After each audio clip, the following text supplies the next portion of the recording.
اپنی قوم کو تبلیغ کرنا شروع کیا، سمجھانا شروع کیا، تو ان کی قوم میں جو کمزور لوگ تھے، جو غریب لوگ تھے، جو لیبر کلاس تھا، سب سے پہلے وہی لوگ ایمان لائے.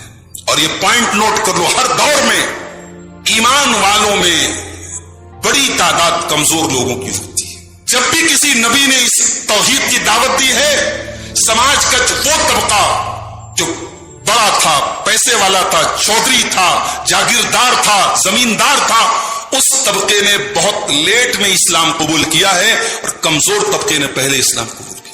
یہ تاریخ رہی ہے، یہ اتہاس رہا ہے، ہسٹری رہی ہے. اللہ نے فرمایا فقال الملأ الذين كفروا من قومه، حضرت نوح علیہ السلام کی قوم کے بڑے بڑے سرداروں نے کہا ما نراك الا بشرا مثلنا، اے نوح علیہ السلام ہم تو دیکھتے ہیں کہ آپ تو ہمارے جیسے انسان ہیں. وما نراك اتبعك الا الذين هم اراذلنا بادي الرأي، اور اے نوح ہم تو دیکھتے ہیں کہ آپ کی پیروی کرنے والے اور آپ کو فالو کرنے والے تو زیادہ تر کمزور لوگ ہیں، غریب لوگ ہیں. بادی الرأی، جو بہت انٹیلیجنٹ نہیں ہے، جو بہت سمجھدار نہیں ہے، جو بس ہلکی پھلکی سوچ سمجھ کے مالک ہیں، وہی لوگ آپ کی بات مانتے ہیں. وما نرى لكم علينا من فضل، اور اے نوح علیہ السلام ہمیں آپ کے اندر کوئی ایسی خوبی بھی نظر نہیں آتی. بل نظنكم كاذبين، بلکہ ہم تو آپ کو جھوٹا سمجھتے ہیں. پتہ یہ چلا کہ سماج کا کمزور طبقہ پہلے ایمان لاتا ہے. حضرت نوح علیہ السلام کے اوپر بھی ان کی قوم کے کمزور لوگ پہلے ایمان لائے. اور اسی لیے حضرت ابو سفیان رضی اللہ تعالیٰ عنہ جب بھی مسلمان نہیں ہوئے تھے، اور جب وہ ملک شام کے سفر پہ گئے تھے، اور وہاں کے بادشاہ نے، رومی بادشاہ نے پوچھا تو ان سے ہرقل نے پوچھا تھا کہ جو آخری نبی اپنے آپ کو کہتا ہے، اس کے ماننے والے کون لوگ ہیں؟ کمزور لوگ ہیں یا بڑے بڑے لوگ ہیں؟ اشراف ہیں یا ضعفاء ہیں؟ تو حضرت ابو سفیان نے کہا تھا کہ نہیں، کمزور لوگ اس کے ماننے والے زیادہ ہیں. اس سے پتا چلا کہ کمزور لوگ پہلے ایمان لاتے ہیں.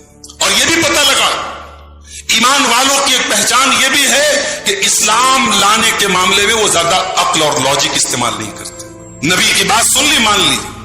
نوح علیہ السلام کی قوم کے لوگوں نے کہا نا کہ بھئی تمہارے اوپر جو لوگ ایمان لائے وہ تو زیادہ سوجھ بوجھ نہیں رکھتے، زیادہ دماغ نہیں لگاتے، وہ تو بڑے سیدھے سادے، بڑے سمپل لوگ ہیں. تو یہ دیندار لوگوں کی پہچان ہوتی ہے، جو دین میں بہت زیادہ لاجک لگاتا ہے، ہر چیز کو اپنی عقل پر اور اپنی ریزننگ پر اور اپنے لاجک پر پرکھ کر کے مانتا ہے. معاف کیجیے گا، یہ دینداری کی پہچان ہے. دیندار تو وہ ہوتا ہے، اللہ نے کہا، رسول نے کہا، آمنا وصدقنا، ہم نے مان لیا، ہم نے تسلیم کر لیا. مومن کی پہچان تو یہ ہوتی ہے. اس کے بعد جب حضرت نوح علیہ السلام نے تبلیغ کی، ان کے اوپر تھوڑے سے لوگ ایمان لائے. کتنے لوگ ایمان لائے؟ 80 لوگ. اونلی 80%، صرف 80 لوگ ایمان لائے. کتنے دن محنت کی انہوں نے؟ 950 سال، 950 سال. 1000 میں 50 کم، 1000 سال تقریباً تبلیغ کرنے کے بعد حضرت نوح علیہ السلام کے اوپر کتنے لوگ ایمان لائے؟ قرآن کہتا ہے وما آمن معه الا قلیل، تھوڑے سے لوگ ایمان لائے. علماء نے لکھا، مفسرین نے لکھا 80 کے قریب لوگ ایمان لائے. اللہ نے کہا کہ اے نوح کشتی بناؤ. یا اللہ دور دور تک پانی نہیں، کشتی کس لیے بناؤ؟ کہا نہیں، کشتی بناؤ. اچھا اللہ تعالیٰ اگر چاہتا ایمان والوں کو ایسے ہی کوئی فلائٹ کا انتظام کرتا، اڑا کے لے کے چلا جاتا، بچا لیتا ایمان والوں کو. اللہ کے لیے کیا مشکل تھا بھائی؟ یہ کشتی بنانے کا حکم کیوں دیا؟ ایمان والوں کو بچانے کے لیے اللہ تعالیٰ نے کشتی کا انتظام کیوں کروایا؟ اس میں نقطہ یہ ہے کہ اللہ تعالیٰ دنیا میں اسباب کو اختیار کرنے کا حکم دیتا ہے. اللہ چاہتا تو اسباب کے بغیر بھی ایمان والوں کو بچا لیتا، مگر اللہ نے اپنے نبی سے کہا تم کشتی بناؤ. اور اتنے بڑے پیغمبر، اتنے بڑے نبی حضرت نوح علیہ السلام کشتی بنا رہے ہیں. اور جب کشتی بنا رہے ہیں، ان کی قوم کے لوگ جب گزرتے ہیں تو مذاق اڑاتے ہیں. وَيَصْنَعُ الْفُلْكَ، حضرت نوح علیہ السلام کشتی بنا رہے ہیں. وَكُلَّمَا مَرَّ عَلَيْهِ مَلَأٌ مِّن قَوْمِهِ، اور جب ان کی قوم کے سردار ان کے سامنے سے گزرتے ہیں، سَخِرُوا مِنْهُ، تو ان کا مذاق اڑاتے ہیں. قَالَ إِن تَسْخَرُوا مِنَّا، حضرت نوح علیہ السلام کہتے کہ اگر آج تم میرا مذاق اڑا رہے ہو، فَإِنَّا نَسْخَرُ مِنْكُمْ كَمَا تَسْخَرُونَ، تو ایک دن ایسا بھی آئے گا کہ تمہارا مذاق ہم اڑائیں گے، تم اللہ کے عذاب میں مبتلا ہو جاؤ گے اور ہم تمہارا مذاق اڑائیں گے. حضرت نوح علیہ السلام نے کشتی بنائی، یعنی کارپینٹر کا کام کیا حضرت نوح علیہ السلام نے. اس سے علماء نے یہ سبق بھی حاصل کیا کہ اپنے ہاتھ سے کوئی کام کرنا، اس میں کوئی خرابی کی بات نہیں. کوئی معمولی سی ریڑھی بھی لگاتا ہے, کوئی معمولی سی دکان بھی کرتا ہے, اس کو کبھی حقیر مت جانو. اپنی محنت سے اپنا کام کر کے پیسہ کما رہا ہے, یہ نبیوں کی سنت ہے میرے بھائی. اپنے ہاتھ سے کام کر کے کمانا یہ نبیوں کی سنت ہے. اس کو کبھی اس کا مذاق مت لو, اس کو کبھی ہلکے میں مت لو. ابھی آج ایک فیس بک کے اوپر ایک فوٹو میں نے دیکھا, سوڈان کے اندر ایک جو ہے سوڈانی ریڑھی پر فروٹ وغیرہ بیچ رہا تھا. اس کے ٹھیلے پر, اس کی ریڑھی پر نیچے ایک لائن لکھی تھی عربی میں. کیا لکھا تھا؟ کیف اخاف الفقر وانا عبد الغنی. وہ سوڈانی دیکھنے میں زیادہ پڑھا لکھا نہیں لگ رہا تھا, مگر اللہ کی ذات پر اس کا یقین دیکھو, اس نے اپنے ٹھیلے پہ کیا لکھوایا تھا؟ کیف اخاف من الفقر وانا عبد الغنی.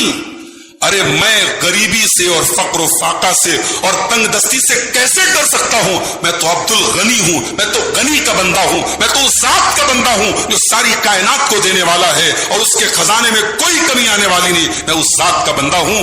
اس ذات کا جب میں بندہ ہوں تو مجھے فقر سے ڈر نہیں لگتا, مجھے تنگ دستی سے ڈر نہیں لگتا. اس لیے میرے بھائیوں, کبھی بھی کسی محنت کرنے والے کا مذاق مت. کوئی مزدوری کر رہا ہے, کوئی چھوٹا سا کام بھی کر رہا ہے, اگر اپنے خون پسینے کی کمائی کھا رہا ہے, اس کی عزت اور اس کے پیشے کی قدر کرو. کبھی کسی مزدور کی, کسی محنتی کی محنت کی ناقدری مت کرو. حضرت نوح علیہ السلام نے کشتی بنائی, اور جو کشتی بن کے تیار ہو گئی, تب اللہ کا حکم آیا, عذاب آیا اللہ کا. حتی اذا جاء امرنا وفارت النور. زمین سے پانی نکلنے لگا, پوری زمین پانی سے بھر گئی. قل نحمل فیہا من کل زوجین اثنین. ہم نے کہا کہ اے نوح, اپنی کشتی میں جتنے جانور موجود ہیں سب کے ایک جوڑے اپنے کشتی میں سوار کر لے. جتنے جانور موجود ہیں سب کے ایک جوڑے اپنی کشتی میں سوار کر لے. وہ اہلکا, اور اپنے گھر والوں کو بھی کشتی میں سوار کر لے.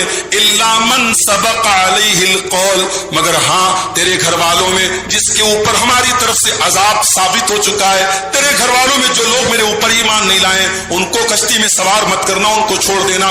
ومن آمن, اور اے نوح اس کشتی میں ایمان والوں کو بھی تو شامل کر لے. وما آمن معه الا قلیل, اور نوح علیہ السلام کے ساتھ بہت تھوڑے سے لوگ ایمان لائے تھے.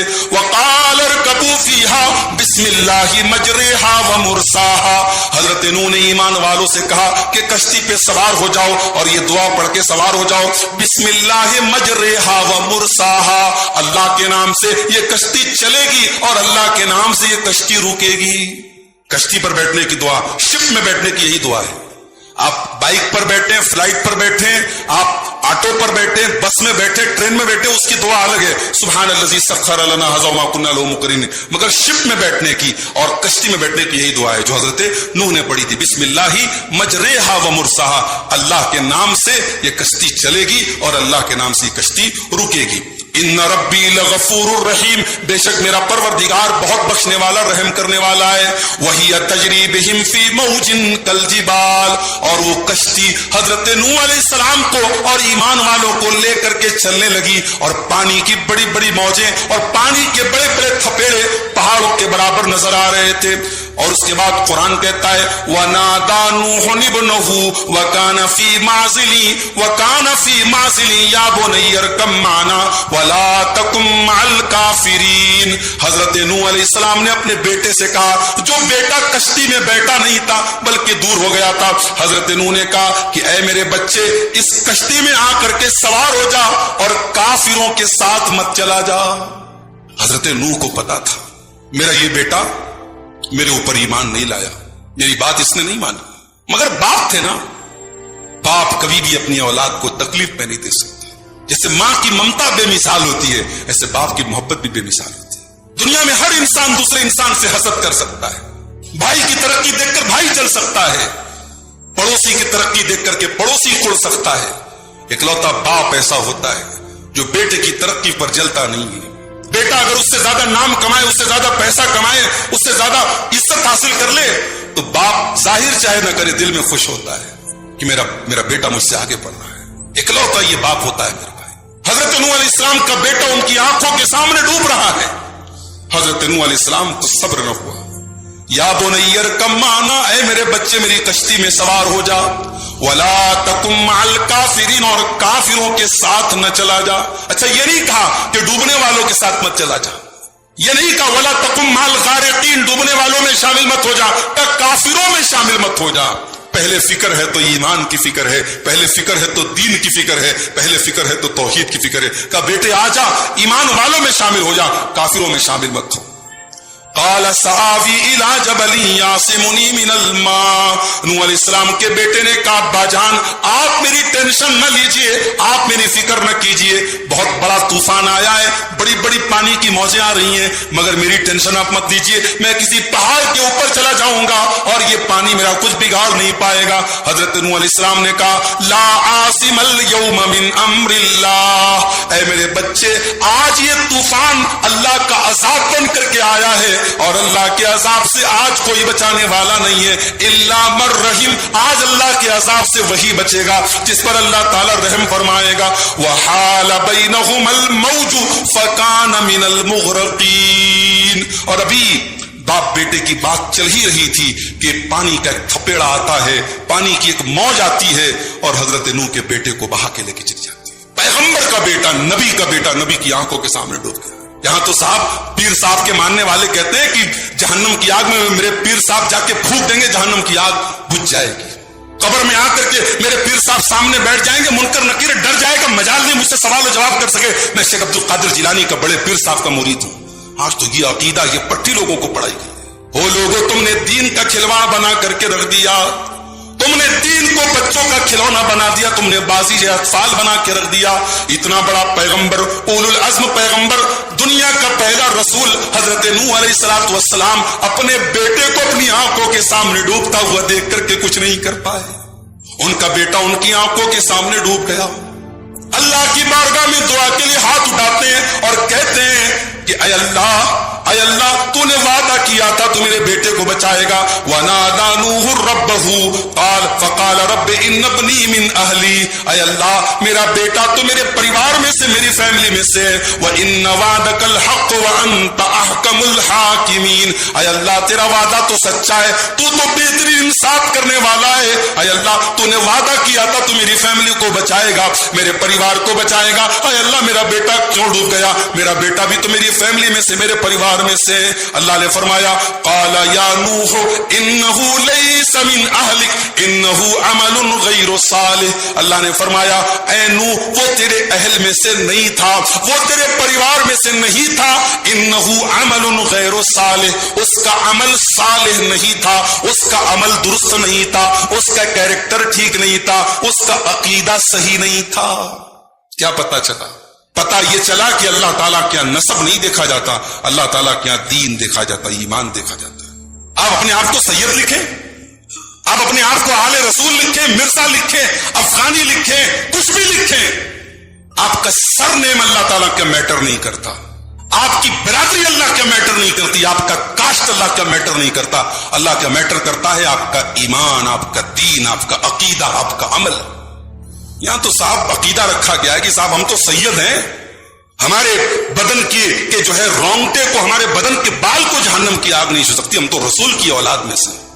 یا رسول کی اولاد جہنم میں جا رہی ہے، پیغمبر کا بیٹا جہنم میں جا رہا، ڈوب گیا ان کی آنکھوں کے سامنے اور دعا کر رہے ہیں کہ اللہ میرا بیٹا ڈوب گیا، تو نے تو وعدہ کیا تھا میرے پریوار کو بچائے گا. اللہ نے کہا نہیں، وہ تیرے پریوار میں سے نہیں تھا، اس کا عمل صحیح نہیں تھا، اس کا کردار صحیح نہیں تھا. بغاوت پر ہو آمادہ تو ڈوبے نوح کا بیٹا، بغاوت پر ہو آمادہ تو ڈوبے نوح کا بیٹا. یہاں نام و نسب کی برتری سے کچھ نہیں ہوتا. اللہ تعالیٰ کے نام و نسب کی برتری سے کچھ نہیں ہوتا میرے بھائی. اسی لیے اللہ کے رسول فرماتے ہیں من بطأ بہ عملہ لم یسرع بہ نسبہ. جس کا عمل اس کو پیچھے کر دے اس کا نسب اس کو آگے نہیں کر سکتا. اگر آپ کا عمل آپ کو پیچھے کر رہا ہے تو آپ کا نسب، آپ کا خاندان، آپ کے باپ دادا کا نام آپ کو آگے نہیں کر سکتا ہے. آپ کو آگے ہونا ہے اپنے عمل سے آگے ہوئیے، اپنے خاندان اور اپنے کاسٹ اور اپنی برادری سے آپ آگے نہیں ہو سکتے. اچھا جب اللہ نے منع کر دیا کہ وہ تیرا بیٹا تیرے پریوار میں سے نہیں ہے تو اللہ نے ایک اور نصیحت کی. اللہ نے فرمایا فلا تسألنی ما لیس لک بہ علم، اے نوح مجھ سے کوئی ایسی دعا مت کرنا، کوئی ایسا سوال مت کرنا جس کی تم کو نالج نہ ہو. انی اعیدک ان تکون من الجاہلین، اے نوح میں تم کو نصیحت کرتا ہوں کہ تم جاہلوں میں سے مت ہو جانا.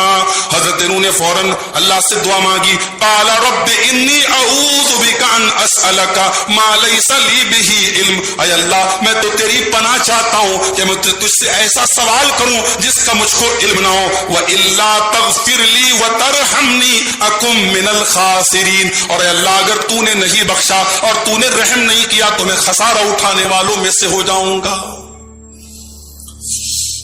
اس کے بعد حضرت ابراہیم کا واقعہ بیان کیا گیا. ابراہیم علیہ السلام کے پاس فرشتے آتے ہیں انسان کی شکل میں، انسان کی شکل میں خوبصورت نوجوان بن کر کے فرشتے آتے ہیں. فرشتے آپ کی شکل لے سکتے، انسان کی شکل، فرشتے انسان کے روپ میں آ سکتے ہیں دنیا میں. وَلَقَدْ جَاءَتْ رُسُلُنَا إِبْرَاهِيمَ بِالْبُشْرَى قَالُوا سَلَامًا، ہمارے فرشتے ابراہیم کے پاس آئے، ان کو سلام کیا.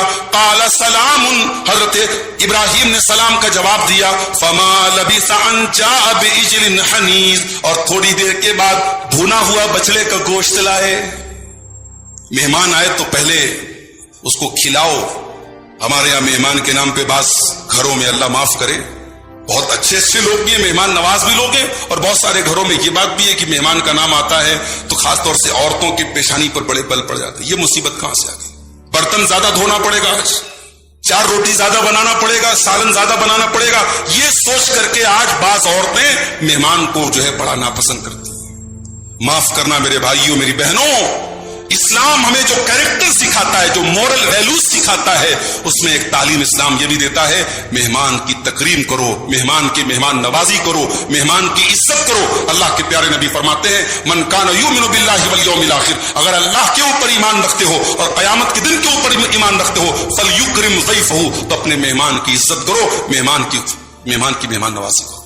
مہمان آیا، ابراہیم علیہ السلام نے، پیغمبر ہیں، اچھا مہمان انسان کی شکل میں آئے ہیں. ابھی ابراہیم علیہ السلام کو پتا نہیں کہ یہ فرشتے ہیں، انجانی شکل ہے، ان کی شکل بھی نہیں جانتے، کوئی ریلیشن بھی نہیں ہے، کوئی رشتہ داری بھی نہیں ہے، کوئی جان پہچان بھی نہیں، کوئی دوستی بھی نہیں. مہمان آیا ہے. ابراہیم علیہ السلام گئے اور جلدی سے گوشت بھون کے لائے. اس سے علماء نے یہ بھی ثابت کیا ہے کہ مہمان نوازی میں سب سے بہترین ڈش جو آپ کی پسندیدہ ڈش ہو وہ کھلاؤ مہمان کو. اس زمانے میں گوشت جو ہے، ہر زمانے میں مسلمان بیچارہ سب چیز کے بغیر گوشت کے بغیر نہیں رہ سکتا. مسلمان ساری چیزوں پر پابندی لگا دو، گوشت پر پابندی نہیں لگنا. ہمارے یہاں بعض لوگ گوشت کو تقویت الایمان بولتے ہیں، ایمان کو طاقت دینے والی چیز. بولے کچھ نہ ہو لیکن گوشت ملنا چاہیے ڈیلی، ہفتے کے 7 دن گوشت ملنا چاہیے. تو بہترین مہمان نوازی کس چیز سے ہوتی ہے؟ گوشت سے ہوتی ہے. ابراہیم السلام بھنا ہوا گوشت لے کر کے آئے. فَلَمَّا رَأَىٰ أَيْدِيَهُمْ لَا تَصِلُ إِلَيْهِ، لیکن فرشتے تو فرشتے تھے. فرشتے ہماری طرح تھوڑی کھاتے پیتے تھوڑی ہیں، فرشتوں کو کھانے پینے کی حاجت نہیں ہوتی. جب فرشتوں کے سامنے لا کے رکھ دیا، اب دیکھا کہ فرشتے ہاتھ بڑھا ہی نہیں رہے، کھا ہی نہیں رہے. تو اس زمانے میں یہ مانا جاتا تھا کہ اگر مہمان گھر پہ آئے اور کھانا نہ کھائے، اس کا مطلب مہمان نہیں آیا، دشمن آیا ہے. فَلَمَّا رَأَىٰ أَيْدِيَهُمْ لَا تَصِلُ إِلَيْهِ نَكِرَهُمْ وَأَوْجَسَ مِنْهُمْ خِيفَةً، تو حضرت ابراہیم ڈر گئے کہ کیا دشمن آئے ہیں، یہ مہمان کی شکل میں دشمن آئے ہیں. قالوا لا تخف انا ارسلنا الى قوم لوط، فرشتوں نے کہا ڈرو مت، ہم انسان نہیں ہیں، ہم فرشتے ہیں، اور ہم لوط علیہ السلام کی قوم کے اوپر عذاب نازل کرنے کے لیے آئے. وامرأته قائمة فضحكت، اور وہیں پر حضرت ابراہیم کی بیوی بھی کھڑی تھی جو مسکرا رہی تھی. ان کا نام کیا تھا؟ سارا. ابراہیم اسلام کی 2 بیویاں تھیں، ایک بیوی کا نام تھا سارا، ایک بیوی کا نام تھا ہاجرہ. ہاجرہ سے پیدا ہوئے اسماعیل اور سارا سے پیدا ہوئے اسحاق. پہلی اولاد حضرت ابراہیم کو پیدا ہوئی اسماعیل ہاجرہ سے، اور بعد میں پیدا ہوئے اسحاق جو سارا سے پیدا ہوئے. تو وہ سارا تھی جو کھڑی تھی، سارا مسکرا رہی تھی.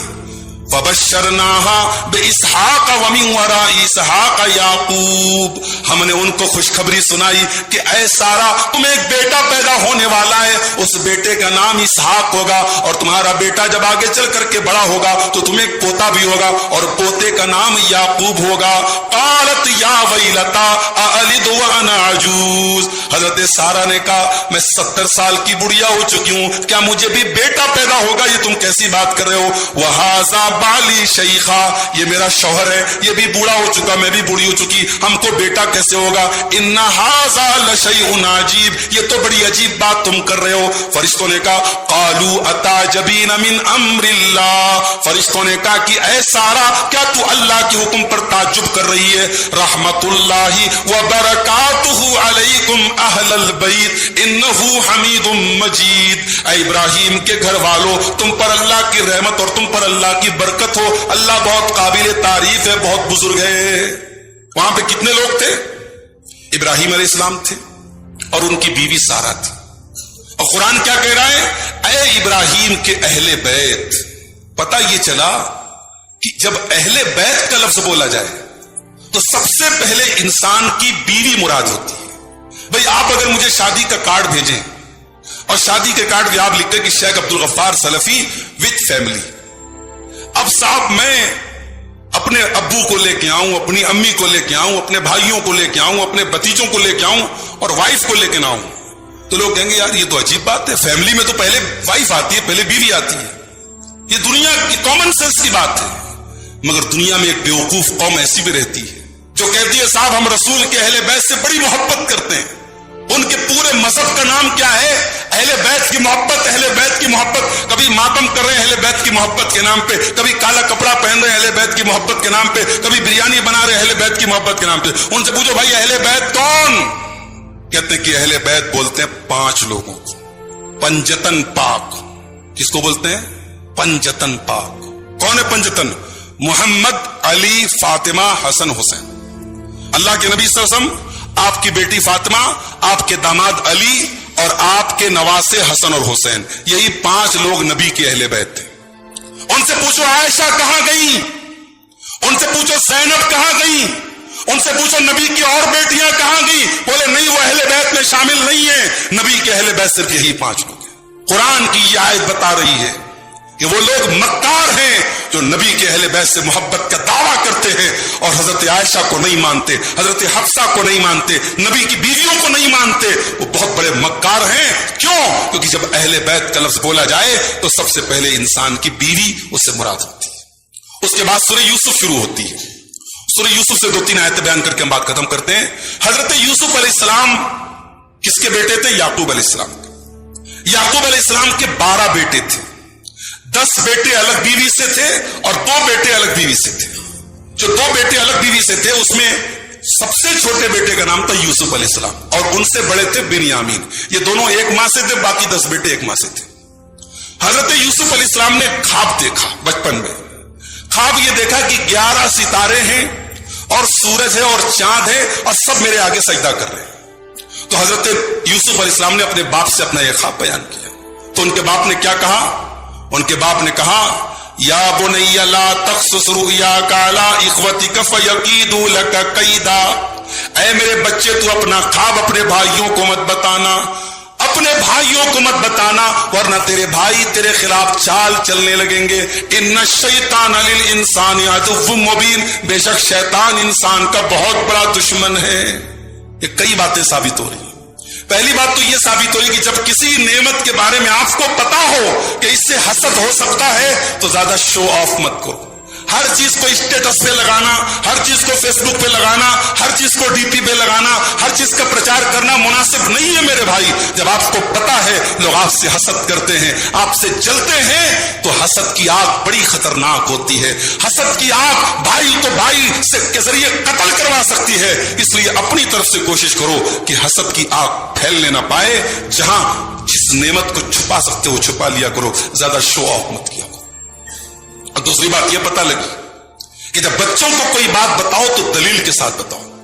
حضرت یعقوب نے اپنے بچے سے کہا کہ اپنے بھائیوں کو مت بتانا، تو ساتھ میں دلیل بھی دے دی کہ بھائیوں کو بتائے گا تو تیرے بھائی تیرے خلاف چال چلیں گے۔ اور جب یہ دلیل دے دی تو چھوٹے سے بچے کے دماغ میں بھائیوں کے خلاف نفرت بیٹھ سکتی تھی، تو فوراً اس کو بھی دور کیا اور کہا کہ دیکھو شیطان انسان کا بہت بڑا دشمن ہے، تمہارے بھائی اگر یہ کام کریں گے تو شیطان کے چکر میں آ کے کریں گے، اس لیے اپنے بھائیوں کو یہ خواب مت بتانا۔ اچھا، حضرت یعقوب حضرت یوسف سے بہت محبت کرتے تھے۔ ایک تو سب سے چھوٹے تھے، نیچرل بات ہے، سب سے چھوٹے بیٹے سے یا سب سے بڑے بیٹے سے زیادہ محبت ہوتی کہ نہیں ہوتی؟ کہیں کی تو بڑا مسئلہ ہوتا ہے، چھوٹے بیٹے کو یہ شکایت ہوتی کہ ابا بڑے کو زیادہ مانتے، بڑے کو یہ شکایت ہوتی کہ چھوٹے کو زیادہ مانتے ہیں۔ لیکن ایسا ہوتا ہے، نیچرل بات ہے کہ سب سے چھوٹے یا سب سے بڑے سے ماں باپ کو زیادہ محبت ہوتی ہے۔ حضرت یعقوب علیہ السلام کو یوسف سے زیادہ محبت تھی، اور اس لیے بھی محبت تھی کیونکہ یوسف علیہ السلام بڑے خوبصورت بھی تھے اور بڑے نیک بھی تھے، بڑے اچھے تھے، بڑے شریف تھے، تو حضرت یعقوب سے زیادہ محبت کرتے تھے۔ اب یہ محبت اتنی زیادہ کرتے تھے کہ اس کو شو کرتے تھے، اس کو دکھاتے تھے کہ میں اس سے زیادہ محبت کرتا ہوں۔ اب یہ بات باقی 10 بھائیوں کے لیے حسد کا سبب بن گئی۔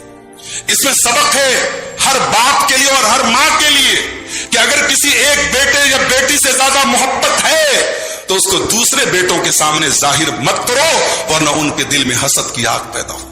محبت ہو سکتی ہے کم بیشی، مگر آپ ظاہر مت کرو، آپ شو مت کرو۔ اگر شو کرو گے تو دوسرے بیٹوں کے دل میں نفرت کی آگ پیدا ہوگی۔ اذ قالوا ليوسف واخوه احب الى ابينا منا ونحن عصبة ان ابانا لفي ضلال مبين۔ بھائیوں نے کہا کہ ہمارا باپ ہم سے کہیں زیادہ محبت کرتا ہے یوسف سے اور اس کے بھائی سے، جبکہ ہم 10 بھائی ہیں، ہم 10 سے اتنی محبت نہیں کرتے جتنی ان 2 بھائیوں سے کرتے ہیں۔ ان ابانا لفی ضلال مبین، ہمارا باپ بہت گمراہ ہو چکا ہے، بہت بھٹک گیا ہے، ہم 10 کو چھوڑ کے 2 سے محبت کرتا ہے۔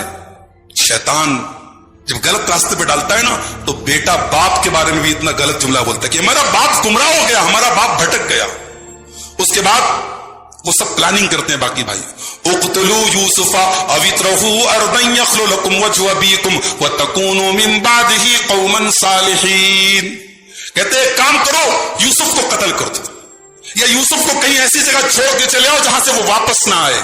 تو جب یوسف رہے گا ہی نہیں تو نہ رہے گا بانس نہ بچے گی بانسری۔ جب یوسف نہیں رہے گا تو ہمارا باپ صرف ہم سے محبت کرے گا۔ اور اتنا بڑا گناہ کرنے کے بارے میں جب انہوں نے سوچا تو شیطان نے پلاننگ ان کے دماغ میں ڈالی، تو ان کے دل میں خیال آیا اتنا بڑا گناہ ہم کریں گے، تو کہتے ہیں وَتَكُونُوا مِن بَعْدِهِ قَوْمًا صَالِحِينَ، جب یوسف چلا جائے گا ہم توبہ کر لیں گے، نیک بن جائیں گے، اچھے بن جائیں گے، اللہ معاف کر دے گا۔ شیطان کا بہت بڑا دھوکہ ہے میرے بھائی، اگر کسی گناہ کے ٹائم شیطان آپ کے دماغ میں یہ ڈالتا ہے ابھی یہ گناہ کر لو بعد میں سدھر جاؤ گے، ابھی یہ کام کر لو بعد میں توبہ کر لینا۔ شیطان کا بہت بڑا دھوکہ ہے، وہ بعد میں کب آئے گا، وہ ٹائم آئے گا کہ نہیں آئے گا ہم نہیں جانتے ہیں۔ شیطان گناہ کروانے کے لیے اس دھوکے میں ہمیں ڈالتا ہے وَتَكُونُوا مِن بَعْدِهِ قَوْمًا صَالِحِينَ، بعد میں تم نیک بن جانا، بعد میں توبہ کر لینا۔ اس کے بعد لمبا واقعہ ہے، یوسف علیہ السلام کو بھائی لوگ لے کے گئے، کنویں میں ڈالا، پھر چلے آئے، پھر کنویں سے حضرت یوسف نکلے اور کہاں پہنچے؟ عزیز مصر کے گھر میں پہنچے۔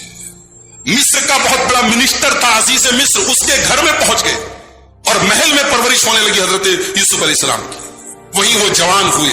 اب جب جوان ہوئے تو عزیز مصر کی جو بیوی تھی جس کا نام زلیخا بتایا جاتا ہے، اس کا نام قرآن میں تو نہیں آیا، کسی صحیح حدیث میں نہیں آیا، لیکن مشہور ہے کہ اس کا نام زلیخا تھا۔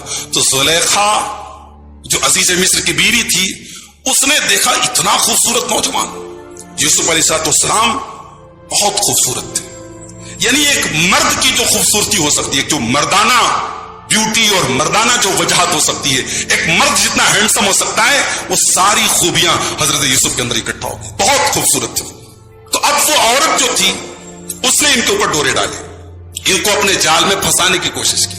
وراودته التي هو في بيتها وغلقت الابواب وقالت هيت لك قال معاذ الله انه ربي احسن مثواي انه لا يفلح الظالمون۔ اس عورت نے جس کے گھر میں حضرت یوسف رہتے تھے، اس نے ان کے اوپر ڈورے ڈالے، وغلقت الابواب، اور گھر کے سارے دروازے بند کر دیے، وقالت هيت لك، اور کہنے لگی کہ اے یوسف میرے پاس آ جاؤ، میری باہوں میں آ جاؤ۔ میرے پیارے بھائیوں، ایک عورت حضرت یوسف کو دعوت گناہ دے رہی ہے، اور جوان عورت ہے، خوبصورت عورت ہے، پیسے والی عورت ہے، اور